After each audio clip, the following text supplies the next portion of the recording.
And Tal will speak on Ghana as an attractive investment destination in Africa. His Royal Majesty Otumfuo Osei Tutu II, cordially represented, Excellencies, distinguished guests, ladies and gentlemen, all protocol observed. I won't bore you with pointers from what the other speakers have said. I bow to superior knowledge. However, I've been asked the question as to why I was told to speak on Ghana as an attractive investment destination in Africa, and my answer was simply because of globalization. And so, what is globalization? Some of you might want to ask me.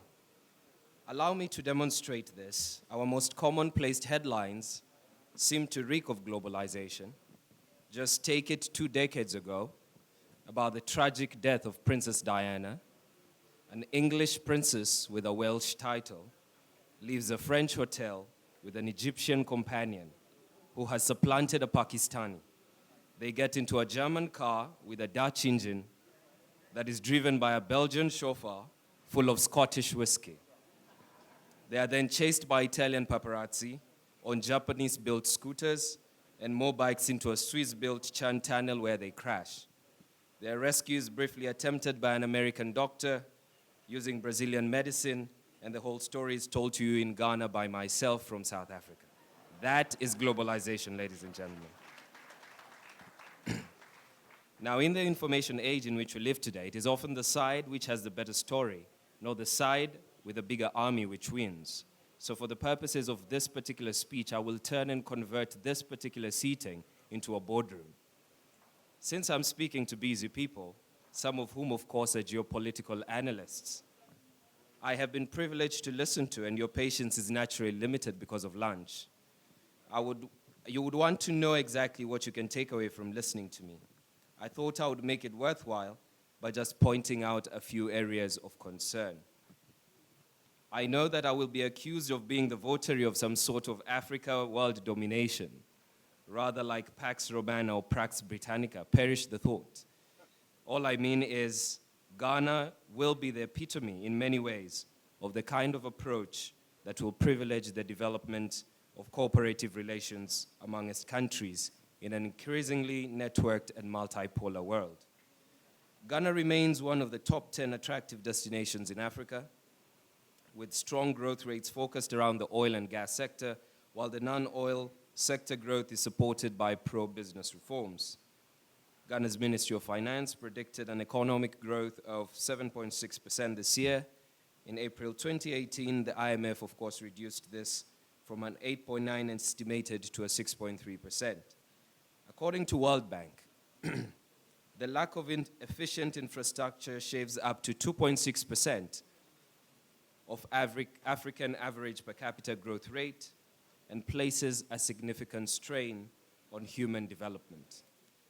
The African Development Bank's most recent estimation of infrastructure needs is between $130 billion and $170 billion annually. Ghana in 2011 became the fast-growing economy in the world, soaring to a north high of 14%, that year 8.2% excluding oil. Through growth slow-paced into 2011, Ghana has outperformed West Africa and Sub-Saharan Africa regional growth rates since. With better performance of the mining and retail sectors, following its peaceful elections, the country's GDP growth improved to 4.5% in 2016 from 3.5% in 2015. Underlying the rapid growth in the information and communication and the finance and insurance subsectors is mobile communications. On the back of increasing internet literacy and mobile finance, rising mobile data usage is propelling this particular sector. For over a decade now, Ghana has faced persistent twin deficits due to fiscal mismanagement. However, it is faced with the task of balancing between staying true to its ambitious manifesto commitments and implementing fiscal consolidation. Underscored by limited legal and security risks, Ghana provides a relatively more competitive operating environment compared to other key economies in the region. Ghana is actually located less than 10 hours by plane, from Europe, South Africa, the US, the UAE, and holding two of West Africa's major seaports, Ghana is also well positioned geographically for trade in the region. Forming out of 110 airports in the world and 500 domestic airports, Ghana is part of the 23 members that has signed on to the AU Agenda 2063 Single African Air Transport Market, allowing it to trade with its partners. Over the past decade, economic policy reforms have seen barriers to trade and investment decrease in Ghana and yielded significant growth in trade and FDI inflows. Global investment climate assessments, such as the World Bank's Ease of Doing Business, indicate that Ghana moved up 3 places to rank 108 in 2016 from 111 in 2015 out of 190 countries. Ghana also ranked 111th out of 137 countries in the World Economic Forum's Global Competitiveness Index. As part of the British Enabling Environment Program, 18 in 2016, the number of formal firms registered by 1.5%, with 60,230 registered compared to 2015. Ghana has performed fairly well on Transparency International's Corruption Perception Index, where it ranked 56th out of 168 countries. Ghana as well boasts a number of advantages for manufacturers, including access to 300 million consumers in the ECOWAS market, competitive level costs, and a host of raw material inputs. Further pressing challenges for firms operating in the country include weak access to competitive financing, a bit of tax rates and corruption, intermittent foreign exchange withdrawal limits, and high inflation. Although there have been recent improvements, another major business environment concern, however not big, is the intermittent power shortages.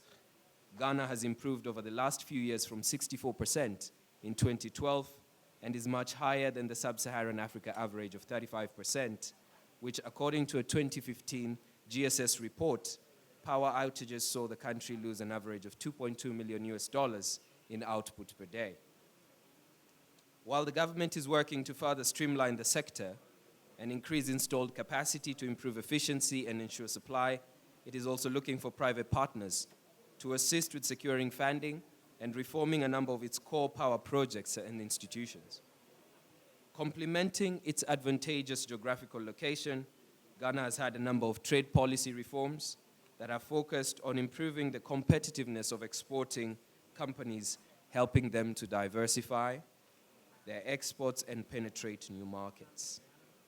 As FDI continues to play an important role in Ghana's economic development, the government is placing an emphasis on public-private partnerships and multilateral and bilateral investment agreements for the development of key infrastructure and other projects. In regard to the same, as of July 2017, Ghana has signed the bilateral investment treaties with 27 countries in total, 19 of which are awaiting enforcement.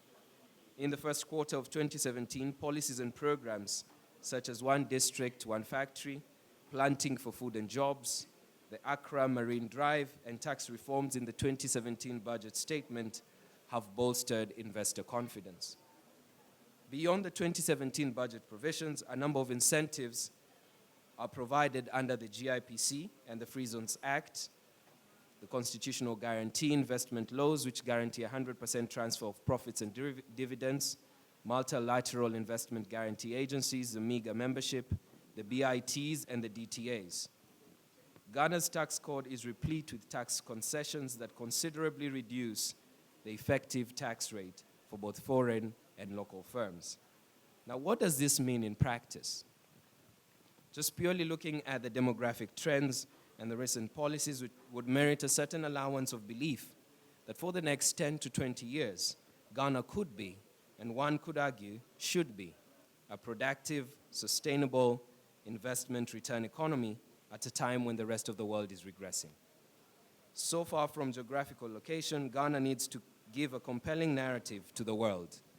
However, in closing, my thought was this. We have all heard a couple of terms used quite widely during the period of the last 2 days, one of it being change and transformation. So I leave this room for you to argue by yourself. Are we looking for a Ghana that has changed its perception of the investment climate, or are we looking at a Ghana that has transformed its position of the investment climate. Now, I beg your indulgence in the two words.